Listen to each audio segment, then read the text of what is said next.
Hello नमस्कार दोस्तों। तो स्वागत है आपका आपके परिवार सेजल क्लासेज जयपुर में।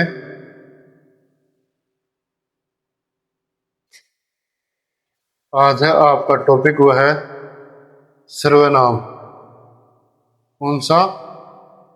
सर्वनाम। एग्जाम में पेपर ये छपेगा, बिल्कुल नो डाउट के साथ पढ़े।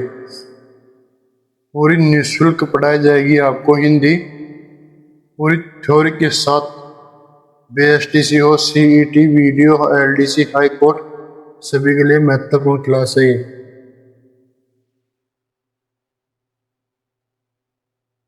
सर्वनाम।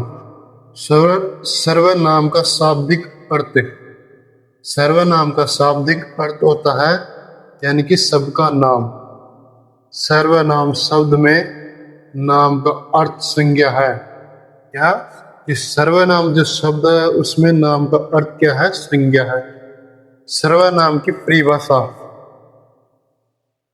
संज्ञा के स्थान पर प्रयुक्त शब्द क्या कहलाता है? सर्वनाम कहलाता है। पहली चीज कंप्लीट की सर्वनाम का शाब्दिक अर्थ क्या होता है? सर्वनाम का शाब्दिक अर्थ सबका नाम। और सर्वनाम की परिभाषा है कि संज्ञा के स्थान पर जो प्रयुक्त होने वाले शब्द क्या कहलाते हैं? सर्वनाम कहलाते हैं। सर्वनाम की उत्पत्ति। सर्वनाम की उत्पत्ति क्यों हुई है? किस लिए हुई है? जानते हैं? यानी कि सर्वनाम की उत्पत्ति हुई है पुनरावृत्ति की जो दोष है उससे बचने के लिए। किसके लिए?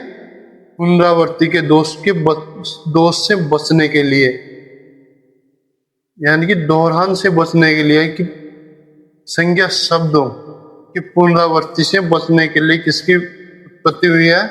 सर्वनाम की। जैसे उदाहरण के लिए राम और राम का पुत्र खाना खा रहे हैं, अब दोबारा राम आ रहा है, इससे बचने के लिए किसकी उत्पत्ति हुई है? सर्वनाम की। यहाँ क्या होगा? राम और उसका पुत्र खाना खा रहे हैं, यानी कि दोबारा राम शब्द नहीं आएगा। सर्वनाम लिंग के अनुसार परिवर्तन नहीं होते हैं। क्या है कि जो सर्वनाम लिंग के अनुसार परिवर्तन नहीं होते हैं। मूल रूप से सर्वनाम शब्द कितने होते हैं? 11। मूल रूप में सर्वनाम जो शब्द होते हैं 11 होते हैं। सर्वनाम पदों का जो निर्माण कारक के साथ भेद, कारक चिन्ह या प्रक्षर को जोड़कर होता है। क्या?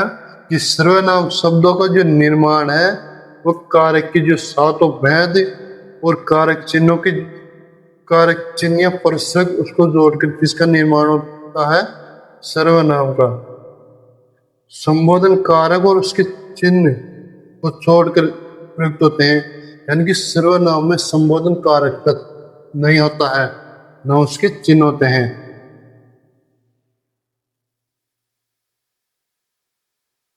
सर्वनाम शब्दों के साथ कारक चिन्ह सदैव जुड़कर प्रयोग होते हैं। क्या?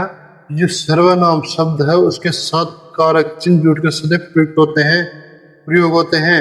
यदि कारक चिन्ह दो पदों से बना हो तो प्रथम सदैव जुड़कर प्रयोग होता है और दूसरा अलग होकर प्रयोग होता है। क्या? कि कारक चिन्ह की सर्वनाम, सर्वनाम के अंदर दो कारक चिन्ह हो। कितने? सर्वनाम में दो कारक चिन्ह हो तो पहला तो जुड़कर प्रयोग होगा और दूसरा अलग होकर प्रयोग होता है। पहला कारक चिन्ह तो जुड़कर, दूसरा अलग होकर प्रयोग होता है। संज्ञा शब्दों से कारक चिन्ह या प्रसर्ग अलग होकर प्रयोग होते हैं और संज्ञा शब्दों से कारक के चिन्ह या प्रसर्ग अलग होकर क्या होते हैं? प्रयोग होते हैं। सर्वनाम के भेद। सर्वनाम के कितने भेद हैं? सर्वनाम के 6 भेद माने जाते हैं। कौन कौन से? पहला पुरुषवाचक सर्वनाम, निजवाचक सर्वनाम, निश्चयवाचक सर्वनाम, अनिश्चयवाचक सर्वनाम, प्रश्नवाचक सर्वनाम, एक संबंधवाचक सर्वनाम।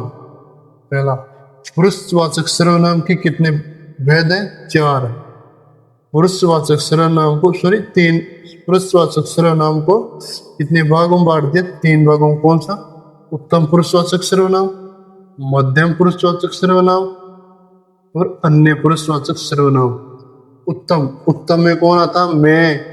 मध्यम में तू, शून्य। उत्तम के अंदर, उत्तम के अंदर आता है वक्ता, जो बोलने वाला होता है। वो किसमें होता? उत्तम पुरुष में।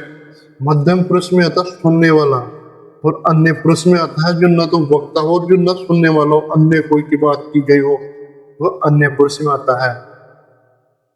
निजवाचक सर्वनाम, निजवाचक सर्वनाम के उदाहरण जैसे आप। निश्चयवाचक सर्वनाम कौन से? यह, वह, यह चीज है, यह बुक है, वह टेबल है, ये क्या? निश्चय है। अनिश्चयवाचक सर्वनाम, कोई कुछ, यानी कि दरवाजे पर कोई आया हुआ है, यह अनिश्चय, पता नहीं, अनिश्चयवाचक सर्वनाम होगा। प्रश्नवाचक सर्वनाम में क्या, कौन। प्रश्नवाचक सर्वनाम में क्या होता है? क्या और कौन। संबंधवाचक में जो, सो, चिन्ह इनके। पुरुषवाचक सर्वनाम, स्त्री या पुरुष के नाम के स्थान पर प्रयुक्त होने वाले सर्वनाम क्या कहलाते हैं? पुरुषवाचक सर्वनाम। यानी कि स्त्री या पुरुष के नाम के स्थान पर प्रयुक्त होने वाले सर्वनाम पुरुषवाचक सर्वनाम कहलाते हैं। पुरुषवाचक सर्वनाम के कितने उपभेद होते हैं? 3। पहला, उत्तम पुरुषवाचक सर्वनाम, यानी वक्ता अर्थात बोलने वाले के नाम के स्थान पर प्रयुक्त सर्वनाम क्या होता है? उत्तम पुरुषवाचक सर्वनाम होता है। यानी वक्ता हो या बोलने वाले के नाम के स्थान पर जो प्रयुक्त होने वाला सर्वनाम होता है उसे क्या कहते हैं? उत्तम पुरुषवाचक। जैसे मूल रूप में मैं, मूल रूप में मैं। उत्तम पुरुषवाचक, उत्तम पुरुषवाचक एक वचन और बहुवचन दोनों के लिए क्या होता है? प्रयोग होता है। एक वचन में मैं, मैंने, मुझे, मुझसे, मेरे द्वारा, मेरे लिए, मुझ में, मुझ पर, मेरा, मेरी, मेरे। बहुवचन में हम, हमने, हमें, हमसे, हमारे द्वारा, हमारे लिए, हम में, हम पर, हमारा, हमारी, हमारे। दोस्तों, चैनल पर पहली बार है तो चैनल को सब्सक्राइब जरूर करें और वीडियो को आगे शेयर जरूर करना। अगला है मध्यम पुरुषवाचक सर्वनाम। मध्यम पुरुषवाचक सर्वनाम किसके लिए प्रयुक्त होता है? श्रोता के लिए। किसके? श्रोता अर्थात सुनने वाले के नाम के स्थान पर प्रयुक्त सर्वनाम क्या कहलाता है? मध्यम पुरुषवाचक सर्वनाम कहलाता है।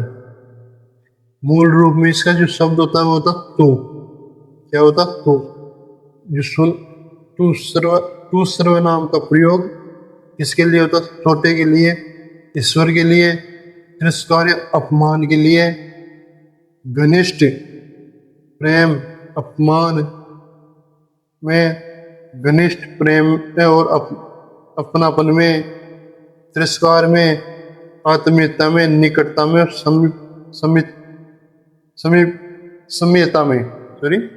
समीपता में, समीपता में इसका प्रयोग किया जाता है।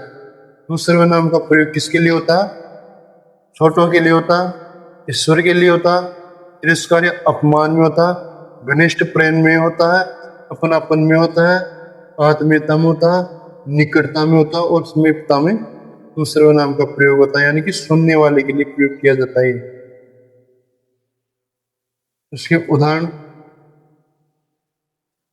एक वचन, बहुवचन, आदर्शसूचक। उत्तम पुरुष में आदर्शसूचक शब्द नहीं होते हैं। एक वचन में कि तू, तूने, तुझे, तुझसे, तेरे द्वारा, तेरे लिए, तुझ में, तुझ पर, तेरा, तेरी, तेरे। बहुवचन में तुम, तुमने, तुम्हें, तुमसे, तुम्हारे द्वारा, तुम्हारे लिए, तुम में, तुम पर, तुम्हारा, तुम्हारी, तुम्हारे।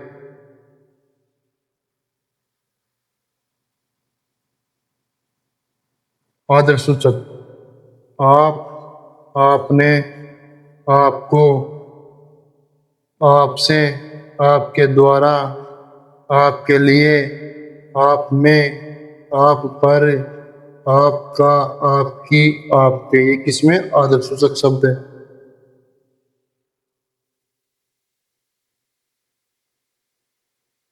अब अन्य पुरुषवाचक।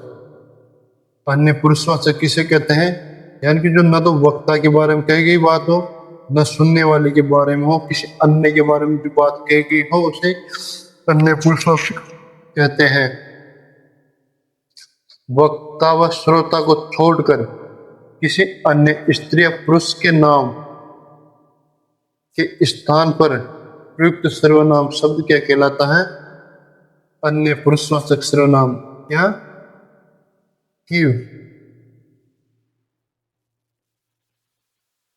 वक्ता व श्रोता को छोड़कर किसी अन्य स्त्री या पुरुष के नाम के स्थान पर प्रयुक्त होने वाले सर्वनाम शब्द अन्य पुरुषवाचक सर्वनाम शब्द कहलाते हैं। अन्य पुरुषवाचक सर्वनाम का अपना कोई भी मूल सर्वनाम शब्द नहीं होता है। क्या? कि अन्य जो पुरुषवाचक सर्वनाम शब्द है, इसका अपना कोई भी मूल शब्द सर्वनाम नहीं होता है। अन्य पुरुषवाचक सर्वनाम में यह वह सर्वनामों का प्रयोग होता है जो इसने निश्चयवाचक सर्वनाम से ग्रहण किए हैं। जैसे उत्तम पुरुष, मध्यम पुरुष में तो क्या थे? उत्तम पुरुष में मैं, मैंने, मुझे, मुझ पर। मध्यम पुरुष में तू, तूने, तुझ पर, तुम, तेरे लिए। अन्य पुरुषवाचक में ऐसा कोई भी उदाहरण नहीं है, सिर्फ यह और वह होता है जो किससे लिए गए? निश्चयवाचक सर्वनाम से लिए गए हैं। यह और वह। अब अन्य पुरुषवाचक में निकट, निकट स्थिति के लिए किसका प्रयोग किया जाता है? निकट स्थिति के लिए किया जाता है यह, इस, इसने, इसे, इससे, इसके द्वारा, इसके लिए, इसमें, इस पर, इसका, इसकी, इसके। निकट स्थिति बहुवचन, ये एक वचन में, ये बहुवचन में, ये, इन, इन्होंने, इन्हें, इनसे, इनके द्वारा, इनके लिए, इनमें, इन पर, इनका, इनकी, इनके। दूर, दूर स्थिति एक वचन। दूर स्थिति एक वचन में किया जाता है वह, उससे, उसने, उसे, उससे, उसके द्वारा, उसके लिए, उसमें, उस पर, उसका, उसकी, उसके। बहुवचन में दूर स्थिति के लिए यानी कि वे, उनने, उन्होंने, उन्हें, उनसे, उनके द्वारा, उनके लिए, उनमें, उन पर, उनका, उनकी, उनके। इन सभी को एमसीक्यू भी करवाऊंगा, अभी उदाहरण भी आएंगे इनके।